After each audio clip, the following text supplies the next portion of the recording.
बड़ों की बात मानो। एक बहुत घना जंगल था। उसमें पहाड़ थे और शीतल निर्मल जल के झरने बहते थे। जंगल में बहुत से पशु रहते थे।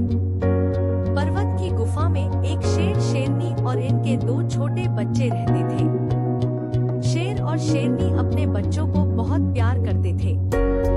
जब शेर के बच्चे अपने माँ बाप के साथ जंगल में निकलते तो उन्हें बहुत अच्छा लगता था। लेकिन शेर, शेरनी अपने बच्चों को बहुत कम अपने साथ ले जाते थे। वे बच्चों को गुफा में छोड़कर वन में अपने भोजन की खोज में चले जाया करते थे। शेर और शेरनी अपने बच्चों को बार बार समझाते थे कि वे अकेले गुफा से बाहर भूलकर भी न निकलें। लेकिन बड़े बच्चे को यह बात अच्छी नहीं लगती थी। एक दिन शेर, शेरनी जंगल में गए थे। बड़े बच्चे ने छोटे से कहा, चलो झरने से पानी पी आए और वन में थोड़ा घूमें। हिरणों को डरा देना मुझे बहुत अच्छा लगता है। छोटे बच्चे ने कहा, पिताजी ने कहा है कि अकेले गुफा से मत निकलना। झरने के पास जाने को बहुत मना किया है। तुम ठहरो, पिताजी या माताजी को आने दो, हम उनके साथ जाकर पानी पी लेंगे। बड़े बच्चे ने कहा, मुझे प्यास लगी है। सब पशु तो हम लोगों से डरते ही हैं।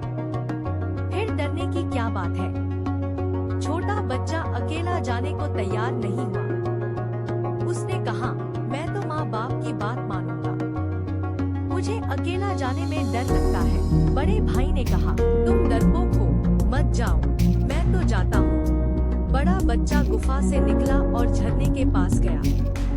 उसने पेट भर पानी पिया और तब हिरणों को ढकते हुए इधर उधर घूमने लगा। जंगल में उस दिन कुछ शिकारी आए हुए थे। शिकारियों ने दूर से शेर के बच्चे को अकेले घूमते देखा तो सोचा कि इसे पकड़कर किसी चिड़ियाघर में बेच देने से अच्छे रुपए मिलेंगे। शिकारियों ने शेर के बच्चे को चारों ओर से घेर लिया और एक साथ उस पर टूट पड़े। उन लोगों ने कंबल डालकर उस बच्चे को पकड़ लिया। बेचारा शेर का बच्चा क्या करता। वह अभी कुत्ते जितना बड़ा भी नहीं हुआ था। उसे कंबल में खूब लपेटकर उन लोगों ने रस्सियों से बांध दिया। वह न तो छटपटा सकता था, न गुर्रा सकता था। शिकारियों ने इस बच्चे को एक चिड़ियाघर को बेच दिया। वहाँ वह एक लोहे के कटघरे में बंद कर दिया गया। वह बहुत दुखी था।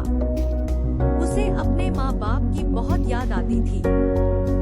बार बार वह गुर्राता और लोहे की छड़ों को नोचता था, लेकिन उसके नोचने से छड़ तो टूट नहीं सकती थी। जब भी वह शेर का बच्चा किसी छोटे बालक को देखता तो बहुत गुर्राता और उछलता था। यदि कोई उसकी भाषा समझा सकता तो वह उससे अवश्य कहता, तुम अपने माँ बाप तथा बड़ों की बात अवश्य मानना।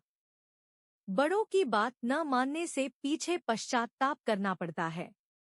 मैं बड़ों की बात न मानने से ही यहाँ बंदी हुआ हूँ। सच है जे सठ निज अभिमान बस, सुनी न गुरुजन बैन। जे जग मह नित लहिंग दुहक, कबहुर न पावहीं चैन।